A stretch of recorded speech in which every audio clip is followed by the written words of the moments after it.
ഓ എന്തൊരു സന്തോഷമായിരിക്കും. ഒന്നും മിണ്ടാതിരിക്കും ക്ലീറ്റോ, തലവേദന എടുക്കുന്നത്.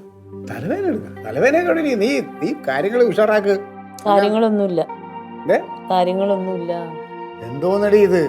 ഇന്നലെ പറഞ്ഞ കാര്യം നീ ഇന്നലെ രാത്രി എന്താ പറഞ്ഞത്? നമുക്ക് ഒരുപാട് മെനഞ്ഞു കൂട്ടിയല്ലോ, അങ്ങനെ ചെയ്യണം ഇങ്ങനെ ചെയ്യണം, ഹണിമൂൺ വേണം, മറ്റത് വേണം, മറിച്ചത് വേണം. അത് അന്നേരം തോന്നിയപ്പോ അങ്ങനെ പറഞ്ഞതേ ഉള്ളൂ. തുടങ്ങി അവക്ക്. എന്താണ് നിന്റെ പ്രശ്നം? വെള്ളയും വെള്ളയിട്ട് എവിടെയെങ്കിലും പോവാൻ നോക്ക്, ചെല്ലു പോ. അത് അങ്ങനെ വെള്ളയിട്ട് പോകാനല്ല ഇന്നത്തെ ദിവസം ഞാൻ എല്ലാ പരിപാടിയും മാറ്റി വെച്ചിട്ടുള്ളത്.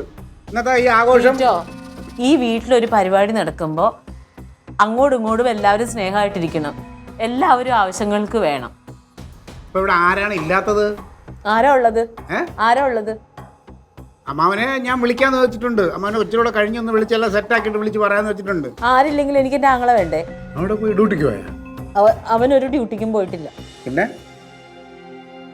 20 കൊല്ലം മുമ്പ് എന്തോന്നാണ് 20 കൊല്ലം മുമ്പ് നമ്മൾ ഉണ്ടാക്കിയ നാണക്കേട് അവൻ ഇപ്പോഴും മാറിയിട്ടില്ല. ഇനി കല്യാണം പറഞ്ഞിട്ട് അങ്ങോട്ട് ചെല്ലരുതെന്ന് പറഞ്ഞു. ഓ ഇപ്പോഴും അതും പിടിച്ചോണ്ട് നടക്കേയിരിക്കും. മറ്റേ എന്താണ് വിചാരിക്കുക? ചിന്തിക്കാൻ ശേഷിയില്ല. ഇവിടെ നമ്മളെ മോളെ കെട്ടിക്കറിയാം, അവൻ ഇപ്പോഴും അതും പറഞ്ഞുകൊണ്ട് കിടക്കാണ്. ഓ വലിയ പുണ്യാളെ. ഒരു പുണ്യാളും അവൻ പറഞ്ഞതിനകത്ത് കാര്യം. എന്ത് കാര്യമുണ്ട് തങ്കം? നീ ചുമ്മാ ആവശ്യമില്ലാതെ എഴുതാപ്പുറം വായിക്കല്ലേ? എന്തോ കാര്യമുണ്ട്? എന്നൊരു മഹാപരാധം ചെയ്ത് നീ എന്താ ഇപ്പോൾ ഇവിടെ നമ്മുടെ സന്തോഷത്തോടെ ജീവിക്കല്ലേ? പിന്നെന്താ അവനത് കണ്ണു മുമ്പ് കാണണല്ലേ? പിന്നെന്തിനാ ഇങ്ങനെ സംസാരിക്കണത്? രാവിലെ വല്ലതും പറഞ്ഞേ പറയണം. നിങ്ങളോട് പറഞ്ഞത് ഞാൻ അത് പറഞ്ഞിട്ടുണ്ടെങ്കിൽ കേൾക്കാനുള്ള അർഹത നമുക്കുണ്ട്. ദൈവത്തെ ഓർത്ത് പരിപാടി ഒന്നും വെക്കണ്ട, ഞാനിവിടെ എവിടെയെങ്കിലും ഇരുന്നോളാം. ഭർത്താവിനോട് ഞാനേ എൻ്റെ പെങ്ങൾ ഒരുത്തി അവിടെ ആയിപ്പോയി. ഇല്ലായിരുന്നെങ്കിൽ എനിക്ക് അറിയാമായിരുന്നു എന്തോ ചെയ്യണമെന്നുള്ളത്. അവൻ്റെ വേണ്ട, ഇപ്പം വേണ്ടെങ്കിൽ വേണ്ട.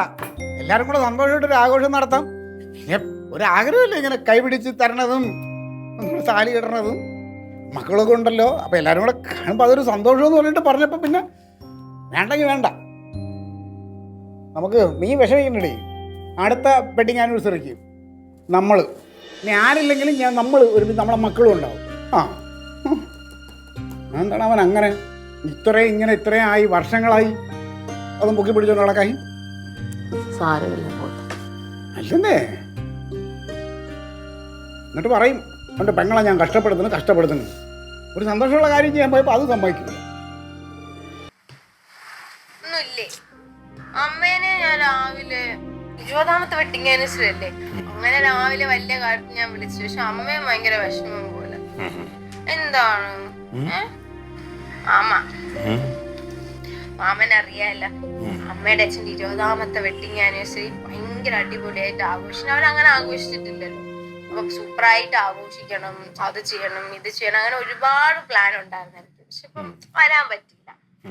അപ്പൊ ഞാനില്ലാത്തതിന്റെ ഒരു കുറവും അവരനുഭവിക്കണം. ഞാൻ ഉണ്ടായിരുന്നെങ്കിൽ എന്തൊക്കെ ചെയ്യോ അതെല്ലാം മാമൻ ചെയ്യണം കേട്ടാ.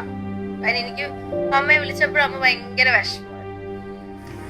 അടിച്ചു പൊളിക്കണേ, ഞാനില്ലാത്ത ഒരു ഇത് എടുക്കല്, സൂപ്പറായിട്ട് അടിച്ചു പൊളിക്കണം കേട്ടാ. മാമൻ ഇങ്ങനെ വിഷമിച്ചിരിക്കാതെ ചിരിച്ചേ അടിച്ചു പൊളിക്കണേ.